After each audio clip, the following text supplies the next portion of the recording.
Salam sejahtera bagi kita semua, bagi Anda saudaraku dimanapun Anda berada saat ini. Saat ini kita memasuki bagian keempat. Untuk apa aku hidup? Untuk apa aku ada di dunia ini? Bagian keempat pada hari ini akan membahas tentang diciptakan untuk kekekalan. Kehidupan bukan hanya yang ada sekarang. Kehidupan di bumi hanyalah gladi resik yang dilakukan sebelum kehidupan yang sebenarnya. Kita akan menghabiskan jauh lebih banyak waktu di sisi lain sesudah kematian, yaitu dalam kekekalan, dibandingkan yang sekarang di bumi. Bumi adalah area panggung, persiapan, percobaan untuk kehidupan kita dalam kekekalan. Ini adalah pemanasan sebelum permainan yang sebenarnya, pemanasan sebelum pertandingan. Kehidupan sekarang adalah persiapan untuk kehidupan selanjutnya. Paling lama kita akan hidup 100 tahun di bumi ini, tetapi kita akan hidup selamanya di dalam kekekalan. Seperti yang dikatakan oleh Sir Thomas Browne, waktu kita di bumi ini adalah sebuah sisipan kecil dalam kekekalan. Kita diciptakan untuk kekekalan.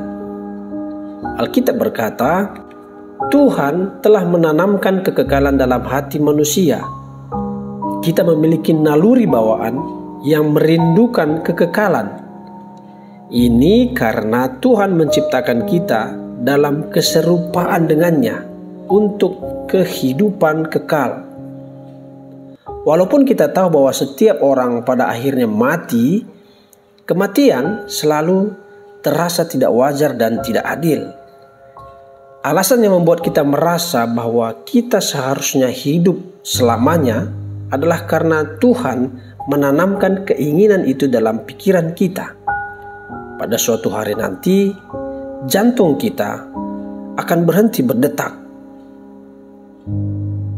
Itu adalah akhir dari tubuh dan waktu kita di bumi ini. Tetapi itu bukanlah akhir kehidupan kita. Tubuh alami kita hanyalah tempat sementara bagi roh kita. Alkitab menyebut tubuh alami kita sebagai kemah, tetapi menyebut tubuh yang akan datang sebagai rumah. Alkitab berkata, karena kami tahu bahwa jika kemah tempat kediaman kita di bumi ini dibongkar, Allah telah menyediakan suatu tempat kediaman, rumah di surga bagi kita. Suatu tempat kediaman yang kekal, yang tidak dibuat oleh tangan manusia. Jika kehidupan di bumi menawarkan banyak pilihan, kekekalan hanya menawarkan dua pilihan, surga atau neraka. Hubungan kita dengan Tuhan di bumi ini akan menentukan hubungan kita dengannya dalam kekekalan. Jika kita belajar mengasihi dan percaya kepada Anak Allah, Yesus Kristus, kita akan diundang untuk hidup kekal bersamanya. Tetapi sebaliknya, jika kita menolak kasih, pengampunan, dan keselamatannya, kita akan hidup kekal terpisah dari Tuhan selamanya. C.S. Lewis berkata, ada dua jenis manusia. Yang pertama, mereka yang berkata kepada Tuhan, kehendakmu terjadilah. Dan yang kedua, mereka yang berkata kepada Tuhan, baiklah, pilihlah sesuai keinginanmu. Yang menyedihkan adalah bahwa banyak orang akan mengalami kekekalan tanpa Tuhan karena mereka memilih untuk hidup tanpa Tuhan di bumi ini. Jika kita sepenuhnya mengerti bahwa ada kehidupan yang lebih dari sekedar yang ada di sini dan sekarang ini, dan kita menyadari bahwa kehidupan ini hanyalah persiapan untuk kekekalan, kita akan mulai hidup dengan cara yang berbeda. Kita akan mulai hidup dalam terang kekekalan, dan itu akan mewarnai cara kita menangani setiap hubungan, tugas, dan keadaan yang ada. Tiba-tiba banyak kegiatan, sasaran, atau bahkan masalah yang sebelumnya kelihatan begitu penting akan terlihat tidak berarti, kecil, dan tidak penting untuk diperhatikan. Semakin dekat kita dengan Tuhan, semakin kelihatan kecil hal-hal lainnya. Jika kita hidup dalam terang kekekalan, nilai-nilai kita berubah. Kita memakai waktu dan uang dengan lebih bijaksana.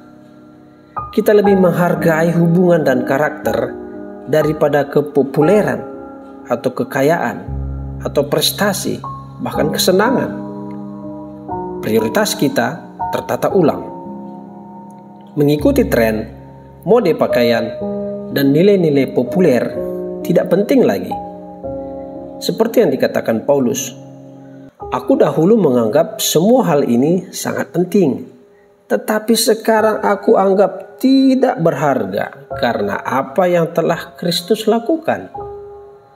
Jika waktu kita di dunia ini adalah satu-satunya waktu untuk kehidupan kita, saya menyarankan agar kita memulai memanfaatkannya dengan sepuasnya. Lupakan saja bersikap baik dan etis, dan kita tidak harus memikirkan konsekuensi dari tindakan-tindakan kita. Kita dapat terus hidup dengan cara mementingkan diri sendiri karena tindakan-tindakan kita tidak akan memberikan dampak jangka panjang. Tetapi inilah yang membuat perbedaan. Kematian bukanlah akhir dari kehidupan kita. Kematian bukanlah akhir dari keberadaan kita, melainkan transisi menuju kekekalan. Ya, jadi ada konsekuensi kekal untuk setiap hal yang kita lakukan di bumi ini. Setiap tindakan hidup kita menekankan sebuah nada yang bergema dalam kekekalan. Aspek yang paling merusak dari kehidupan sementara adalah pemikiran jangka pendek. Untuk mendapatkan manfaat terbesar dalam hidup, kita harus menjaga visi kekekalan terus-menerus dalam pikiran dan menyimpan nilai visi itu dalam hati kita. Ada yang jauh lebih besar dalam kehidupan dari yang sedang kita jalani sekarang. Kehidupan yang sekarang hanyalah puncak gunung es yang kelihatan. Kekekalan adalah sisa kehidupan yang tidak kita lihat di bawah permukaan. Akan seperti apakah kekekalan bersama Tuhan? Terus terang saja, kapasitas otak kita tidak mampu memikirkan keajaiban dan kebesaran surga.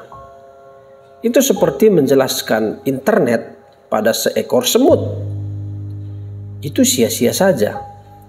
Belum ada kata-kata yang dapat ditemukan untuk dapat menjelaskan pengalaman tentang kekekalan. Alkitab berkata, apa yang tidak pernah dilihat oleh mata dan tidak pernah didengar oleh telinga dan yang tidak pernah timbul di dalam hati manusia, semua disediakan Allah untuk mereka yang mengasihi Dia. Tetapi Tuhan telah memberikan kita sekilas pandangan tentang kekekalan dalam firman-Nya. Kita tahu bahwa sekarang ini Tuhan sedang menyiapkan rumah yang kekal bagi kita. Di surga kita akan dipersatukan dengan orang-orang percaya yang kita kasihi, yang dibebaskan dari semua kesakitan dan penderitaan, diberikan upah untuk kesetiaan kita di bumi, dan ditugaskan kembali untuk melakukan pekerjaan yang kita sukai. Kita tidak akan terbaring di atas awan dengan mengenakan mahkota di atas kepala dan bermain harpa. Kita akan menikmati hubungan yang tidak pernah putus dengan Tuhan, dan Ia akan menikmati persahabatan dengan kita untuk selamanya.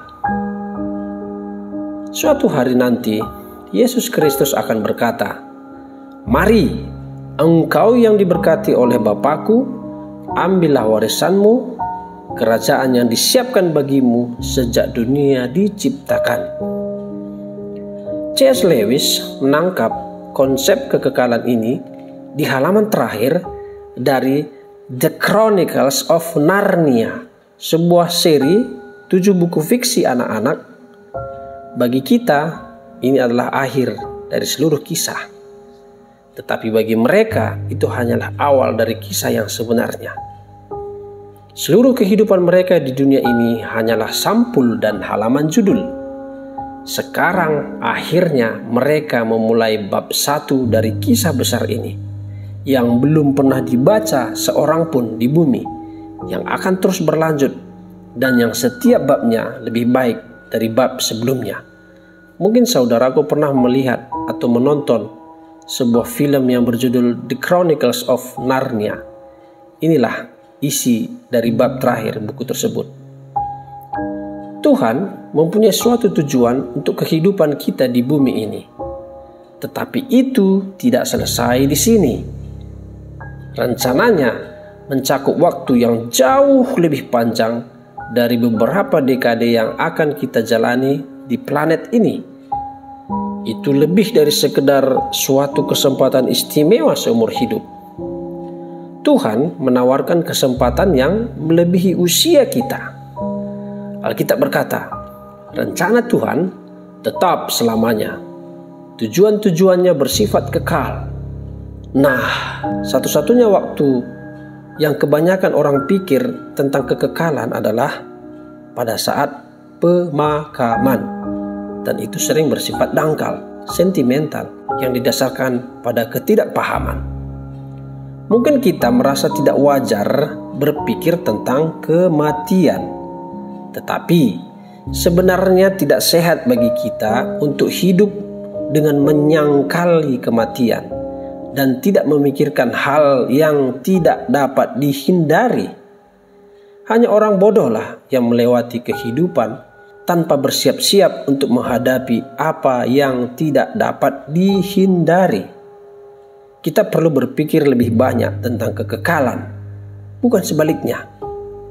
Sama seperti 9 bulan yang kita habiskan dalam rahim ibu kita. Itu bukanlah suatu akhir. Demikian juga kehidupan sekarang adalah persiapan untuk kehidupan yang akan datang. Jika kita mempunyai hubungan dengan Tuhan melalui Yesus Kristus, kita tidak perlu takut mati. Itu adalah pintu menuju kekekalan. Itu bukan akhir hidup kita di bumi ini, melainkan kelahiran kita ke dalam kehidupan kekal. Alkitab berkata apa? Dunia ini bukanlah rumah kita. Kita menantikan rumah kekal kita di surga. Dibandingkan dengan kekekalan, waktu kita di bumi hanyalah sekejap mata. Tetapi konsekuensinya bersifat kekal. Perbuatan dalam kehidupan sekarang adalah penentu untuk kehidupan berikutnya. Seharusnya kita menyadari bahwa saat-saat kita masih ada dalam tubuh alami ini adalah saat-saat untuk kita masih jauh dari rumah kita di surga.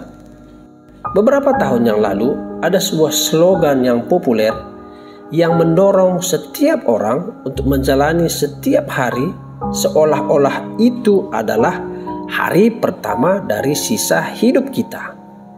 Sebenarnya akan lebih bijaksana untuk menjalani setiap hari seolah-olah itu adalah hari terakhir dari kehidupan kita. Matthew Henry berkata, seharusnya setiap hari kita bersiap-siap untuk hari terakhir kita. Sebelum kita mengakhiri bagian keempat ini, ada satu pertanyaan untuk direnungkan saudaraku. Pertanyaan tersebut adalah, karena aku diciptakan untuk kekekalan, hal apakah yang harus kuhentikan? Dan hal apakah yang harus aku mulai lakukan hari ini juga? Demikian saudaraku bagian keempat pada hari ini. Mari kita renungkan bersama tentang kekekalan. Dan kiranya kita bisa bertemu kembali pada bagian kelima pada hari Sabtu yang akan datang. Salam sehat, salam sejahtera, terima kasih.